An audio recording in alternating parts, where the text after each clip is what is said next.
우리는 지금 몇 주째 행복한 생활 습관이라는 주제로 빌립보서에서 말씀을 나누고 있습니다. 오늘은 5번째 말씀으로 우리가 행복해야 할 이유라는 제목으로 말씀을 증거하겠습니다. 우리가 행복해야 할 이유가 어디 있는가? 여러분 살펴보도록 하겠습니다. 오늘날 대한민국은 전 세계가 부러워하는 나라가 되었습니다. 참 놀라운 발전입니다. 하나님의 은혜인 줄 믿습니다. 세계 10대 경제 대국이 되었고 전 세계 어디를 가도 K-팝, K-드라마, K-푸드 우리 문화가 흘러 넘쳐나고 있어요. 여러분 해외 가서 코리아에서 왔다고 하면, 대한민국에서 왔다고 하면 박수를 치고요, 환호를 치고 그렇게 좋아할 수가 없습니다. 그런데 이상한 일이 지속되고 있습니다. 이렇게 물질적으로 풍요로워졌는데 당신은 행복하십니까? 라고 물으면 자신 있게 네, 나는 행복합니다 라고 대답하는 사람들을 만나기 어렵다는 거예요. 오히려 OECD 국가 중 대한민국의 행복지수는 하위권을 맴돌고 있고 청소년들과 청년들의 우울증과 자살률은 세계 최고를 여전히 기록하고 있다는 거예요. 왜 이런 모순적인 현상이 일어날까요? 그 원인 중에 하나는 바로 우리가 조건부 행복에 사로잡혀 있기 때문이 아닐까 생각합니다. 조건부 행복. 우리는 늘 은연중에 이렇게 생각한다고 말씀을 드렸어요. 내가 이번에 승진을 하면 행복할 텐데, 우리 아이가 이번에 좋은 대학에 합격하면 정말 기쁠 텐데, 지금보다 아파트 평수를 조금만 넓혀서 이사 가면 더 행복할 텐데, 지금보다 무엇인가 조금만 더 무엇인가 있어야 그 조건이 채워져야 행복할 수 있다는 가치관이 아닐까 생각합니다. 이런 조건부 행복은 치명적인 약점이 있는 것이죠. 어떤 약점이 있습니까? 그 조건을 채울 수 있는 사람들이 많지 않다는 거예요. 설령 피땀 흘려 그 조건을 채운다 해도 그 행복이 오래가지 않는다는 겁니다. 여러분, 이것은 갈증이 나서 바닷물을 마시면 잠시 목마름에 해가 될 것 같지만 곧 더 큰 갈증이 찾아오는 것처럼 세상이 말하는 조건과 성취는 결코 우리 영혼에 행복을 가져다 주지 못한다라는 사실입니다. 오늘 본문에서 사도 바울은 감옥에 갇혀 있는 상태예요. 차갑고 어두운 지하 감옥. 언제 사형 선고가 내려질지 모르는 상황에서 바울은 빌립보 교회 성도들을 향해서 이렇게 당부하고 있어요. 명령하고 있어요. 1절을 보시기 바랍니다. 끝으로 나의 형제들아, 주 안에서 기뻐하라. 너희에게 같은 말을 쓰는 것이 내게는 수고로움이 없고 너희에게는 안전하니라. 주 안에서 기뻐하라는 거예요. 주 안에서 행복하라는 거예요.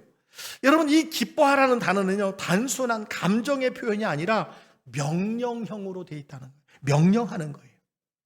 기뻐하라는 겁니다. 행복하라는 거예요. 기분이 좋으면 기뻐하라가 아닙니다. 상황이 풀리면 그때 행복하라고 말하는 것이 아니에요. 어떤 형편에 있든지 의지적으로 기쁨을 선택하라, 이렇게 명령하고 있는 것입니다. 여러분, 놀랍지 않습니까? 감옥에 있는 사람이 감옥 밖에 있는 성도들을 향하여 기뻐하라고, 행복하라고 명령하고 있는 거예요. 어떻게 이것이 가능할까요? 왜 이것이 가능할까요? 답은 한 가지입니다. 사도 바울이 주 안에 있기 때문이라는 거예요. 그 마음 안에 주님이 계시기 때문이라는 거예요. 여러분, 성경은 죽음조차도 복이라고 말씀하고 있다는 것 아십니까? 요한계시록 14장 13절에 보면 그리스도 안에서 죽는 자는 복이 있다라고 말씀해 주고 있어요. 여러분, 죽음을 복이라고 말하는 종교가 어디 있어요? 왜 죽음이 복입니까? 주님 안에 있는 죽음이라는 거예요.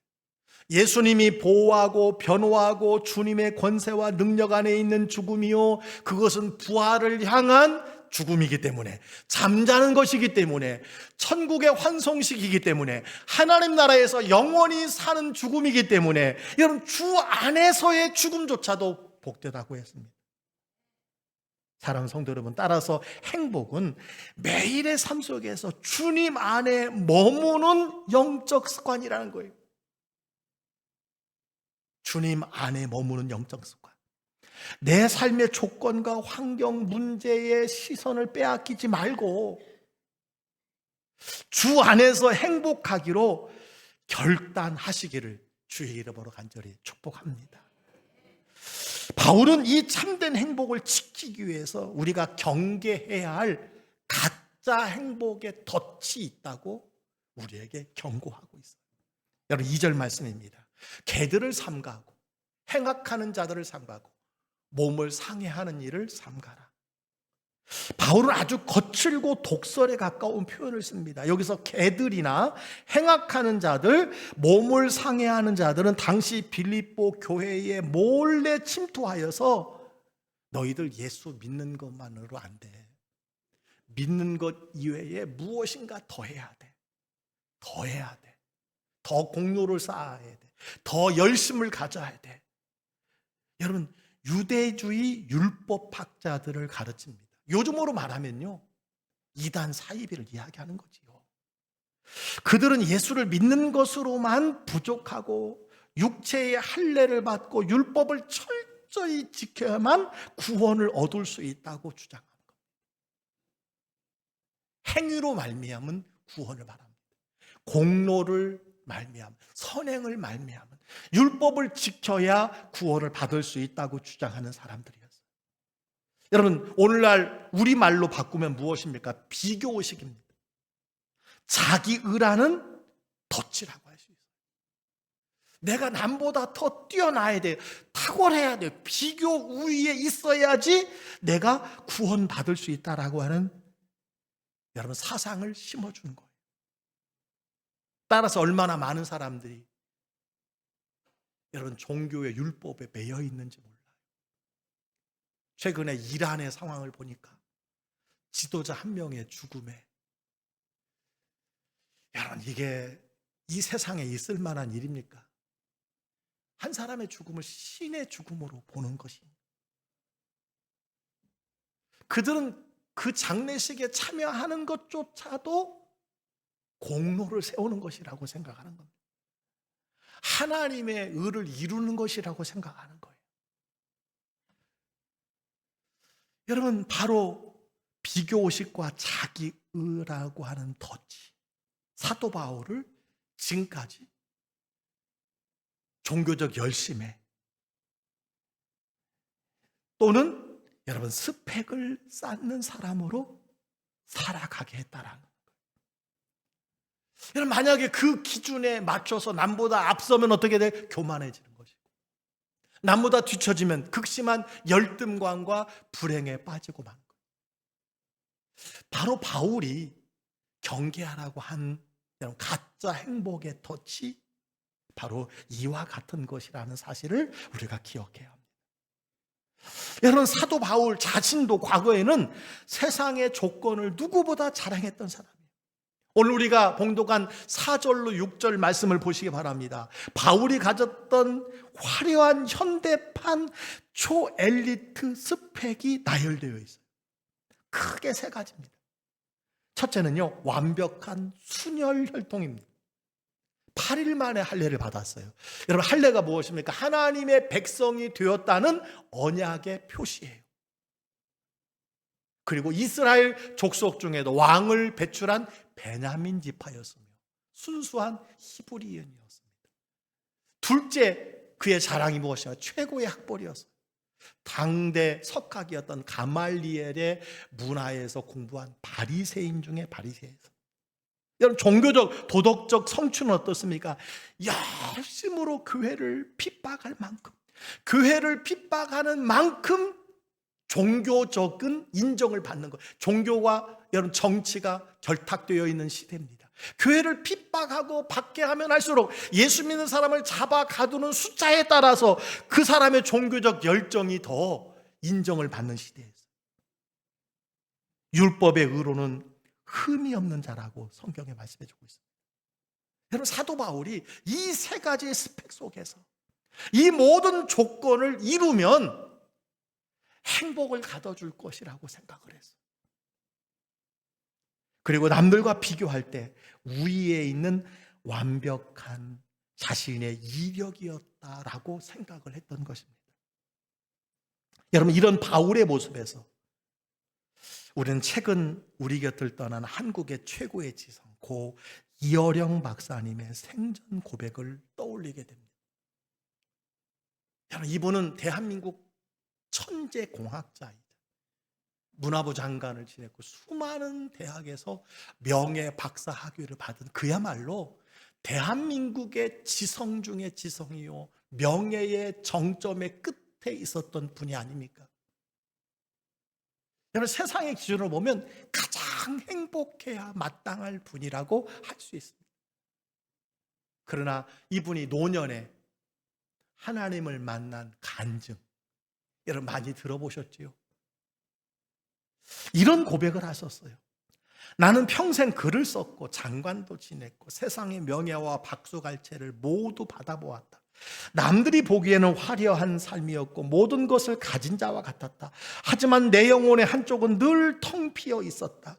마치 마당에 물을 잔뜩 뿌려 놓아도 태양이 뜨면 금방 말라버려 먼지가 날리는 것처럼 내 안의 공허함과 갈증은 세상의 어떤 지식으로도 어떤 자리로도 채워질 수 없었다.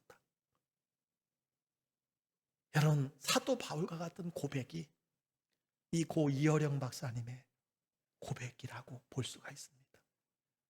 세상의 조건과 지식과 경력이 그럴듯하게 자기를 포장했지만 인간의 영혼에 하나님만이 채울 수 있도록 만들어진 그 빈자리는 결코 채워질 수 없었다는 사실. 그래서 행복할 수가 없었다는 것입니다.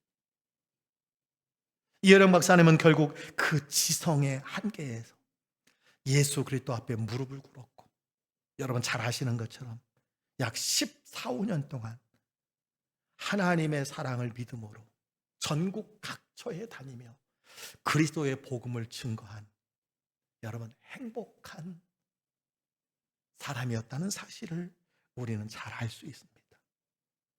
여러분, 사도 바울 역시 그리스도인들을 박해하기 위해서 다메섹 도상으로 가고 있었어요. 그것조차도 자기의 스펙을 쌓고 있는 거예요. 정치적인 입지를 마련하고 있는 거예요. 그때 강력한 빛과 함께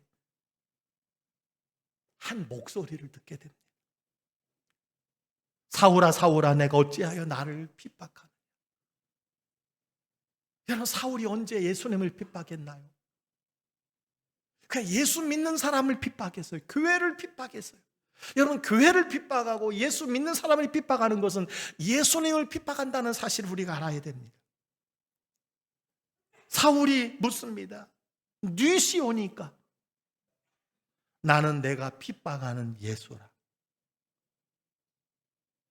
그 순간 그는 눈이 멀었고 그의 일생이 뒤집히는 역사적 사건을 경험하게 됩니다.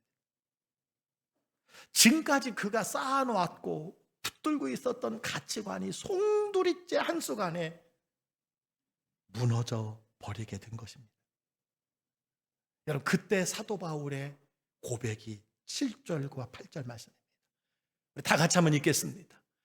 그러나 무엇이든지 내게 유익하던 것을 내가 그리스도를 위하여 다 해로 여길 뿐더러 또한 모든 것을 해로 여김은 내 주 그리스도 예수를 아는 지식이 가장 고상하기 때문이라.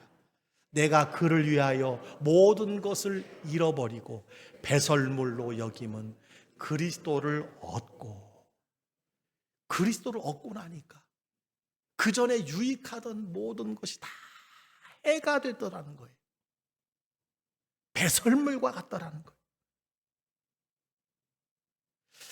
자기가 유익이라고 생각했던 모든 것이 해요 배설물로 여기게 되었다는 것입니다.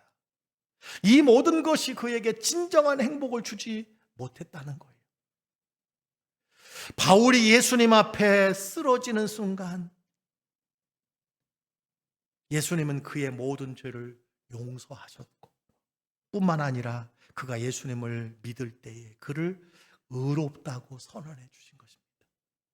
지금까지 의롭다함을 얻으려고 그렇게 살아왔던 모든 것은 배설물이었어요. 해가 되었어요. 예수님이 하나님의 자녀로 의롭다함을 선언해준 그 기쁨이, 그 행복이 이 바울의 인생에 여러분 싹트기 시작한 것입니다. 그래서 그는 지금까지 유익하던 모든 것을 다 해로 여기고 배설물로 여겼다고 고백하고 있는 것입니다.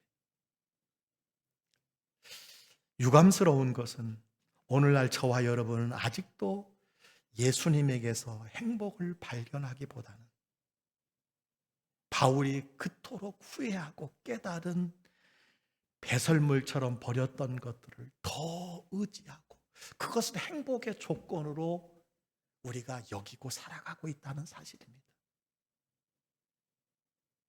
여러분, 이 기준으로 하나님을 섬기려고 한다면, 이 기준 때문에 하나님을 믿는다고 한다면 하나님을 더 깊이 알 수도 없을 뿐만 아니라 결코 행복할 수 없다는 것을 사도 바울이 우리에게 말씀해 주고 있습니다.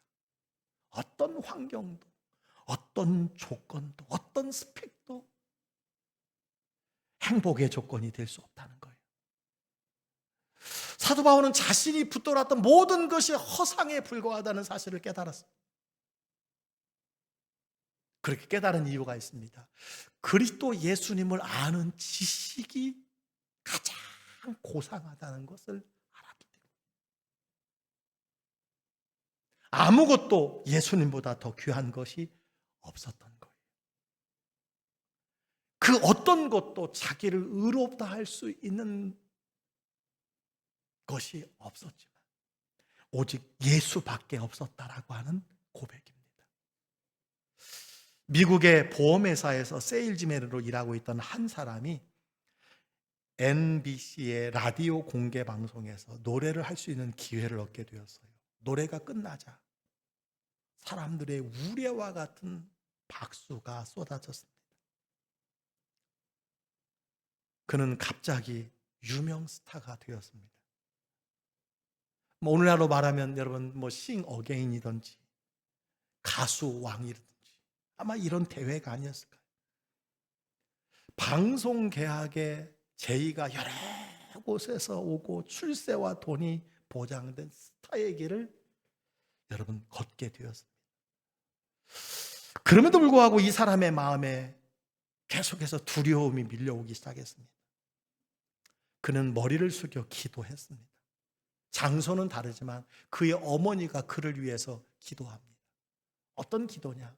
아들의 출세길이 눈앞에 보였지만 기도하는 어머니의 마음에는 왠지 이 아들을 생각할 때마다 행복이 없었어요. 기쁨이 없었어요.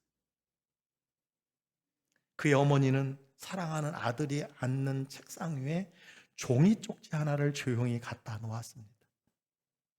아들이 보니까 그것은 어머니가 자주 애송하던 밀러라는 부인이 쓴 성시였습니다.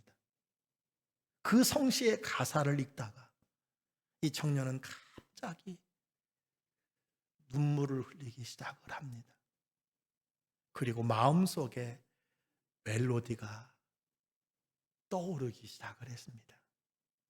그는 펜을 꺼내어서 작곡을 하기 시작했는데 여러분 그 곡이 무엇인지 아십니까? 우리가 결단 찬송으로 부를 주 예수보다 더 귀한 것은 없네라는 찬송가입니다. 주 예수보다 더 귀한 것이 없네. 이 세상 부귀와 바꿀 수 없네. 영 죽을 내 대신 돌아가신 그 놀라운 사랑 잊지 못해. 세상 즐거움 다 버리고 세상 자랑 다 버렸네. 주 예수보다 더 귀한 것은 없네. 예수밖에는 없네. 조지 베버리 쉐아라는 복음성가 가수의 여러분 간증입니다. 그렇습니다. 우리가 그리스도인으로서 기뻐할 수 있는, 행복할 수 있는 유일한 이유는 예수님 때문인 줄 믿습니다.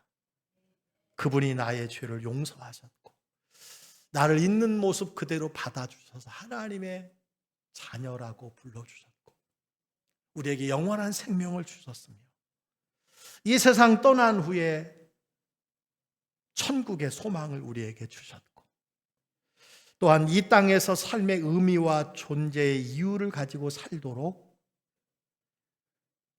우리에게 사명도 주셨습니다. 우리가 행복할 수 있는 유일한 이유는 무엇입니까?